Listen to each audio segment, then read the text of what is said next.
Fala pessoal, vamos aqui para a questão 166, né? Na questão 166 nós temos um texto aqui um pouquinho extenso, né? Mas o que vai importar mesmo para a gente desse texto é só essa parte final aqui, tá certo? Beleza? Mas a gente vai ler o texto aqui para contextualizar essa última parte, tá bom? Então vamos lá, o plantio de mandioca está localizado no calendário sociocultural Pataxó no mês de março, quando se inicia o plantio.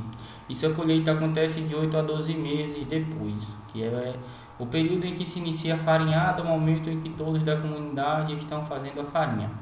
É muito importante que não se colha a mandioca antes desse tempo, porque ela não estará pronta para ser utilizada. Antes do plantio da mandioca é preciso preparar a terra. Para isso, as pessoas utilizam algumas unidades de medida padrão para as diferentes etapas. A tarefa abraça o passo, o saco e o balde, né? Como se fosse unidades de medida, como por exemplo metro, quilômetro, centímetro, enfim. Só que aí aqui são outros, né? Assim, as etapas da atividade de plantio de mandioca são preparação da terra, plantio, cultivo, colheita, produção de farinha e comercialização. O terreno utilizado para o plantio é chamado tarefa, né? Então aqui nós temos a informação importante, né? Tarefa, beleza? E cada tarefa tem 30 braças de comprimento e 30 braças de largura. Então nós temos aqui a tarefa como sendo, né, um quadrado, né? Quando nós temos a tarefa aqui, nós vamos ter, por exemplo, um quadrado aqui, né? Não está muito bem representado. Deixa eu tentar dar uma organizada aqui nele para ficar melhor, né? Nós temos aqui um quadrado, né? Então esse carinha aqui é o que seria para a gente uma tarefa, tá certo? E essa tarefa ela tem 30 braças de comprimento e 30 braças de largura, tá certo? Beleza? É 30 por 30, é um quadrado de 30 braças por 30 braços. Beleza, então vamos continuar aqui, né?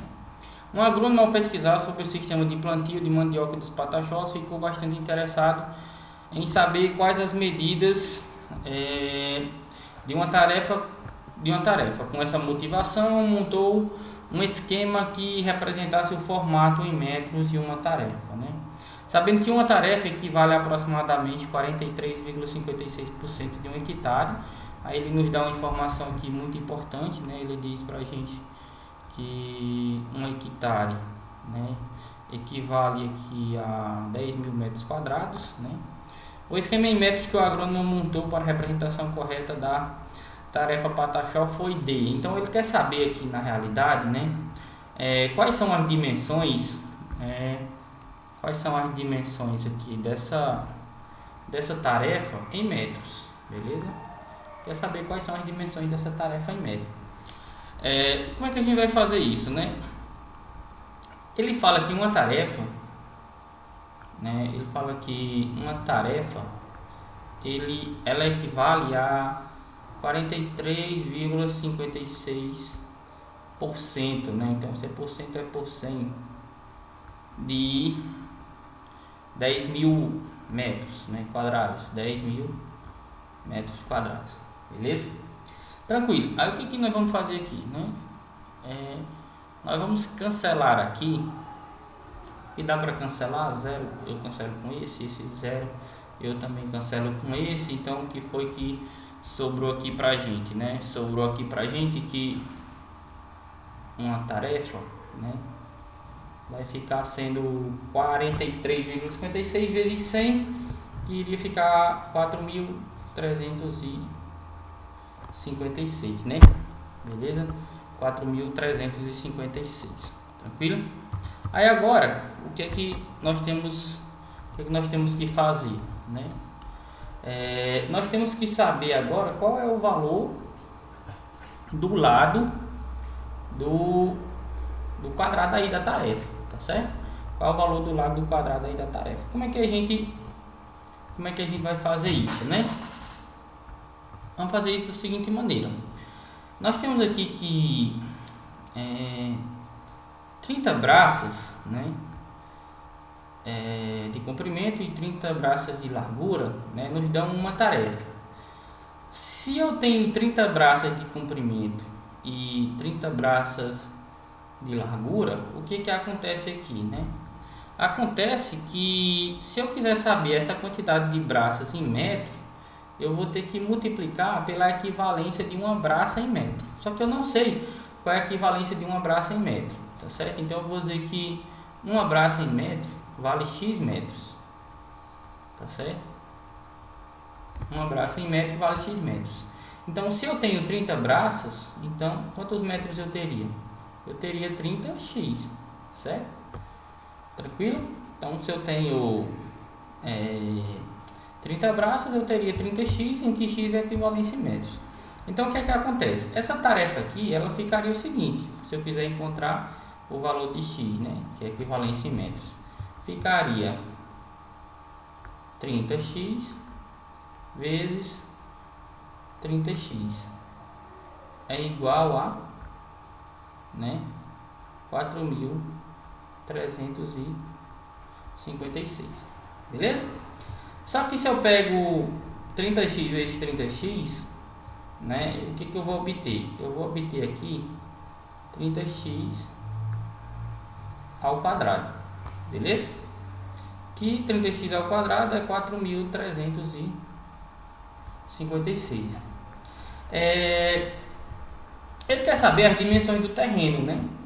Só que as dimensões do terreno aqui é uma só, né? É 30x, beleza? Então eu só preciso encontrar aqui o valor do 30x, certo? Porque se eu encontrar o valor do 30x, que é o comprimento aqui que está apresentando, eu também vou encontrar o valor da largura, que também vai ser 30x, beleza? Então aqui já está organizada a nossa conta para chegar no resultado direto. Por quê? Porque esse é o quadrado aqui, né? Ele vai passar como raiz, então o 30x vai ficar sendo, né, a raiz de 4.356. Quando eu pego a raiz de 4.356, né, a raiz de 4.356 vai ficar sendo 66, beleza? 66. Aí o que acontece? O 30x é o meu comprimento e também a minha largura. Então eu vou ter aqui as dimensões do nosso quadrado, né, em metros, de 66 por 66, beleza?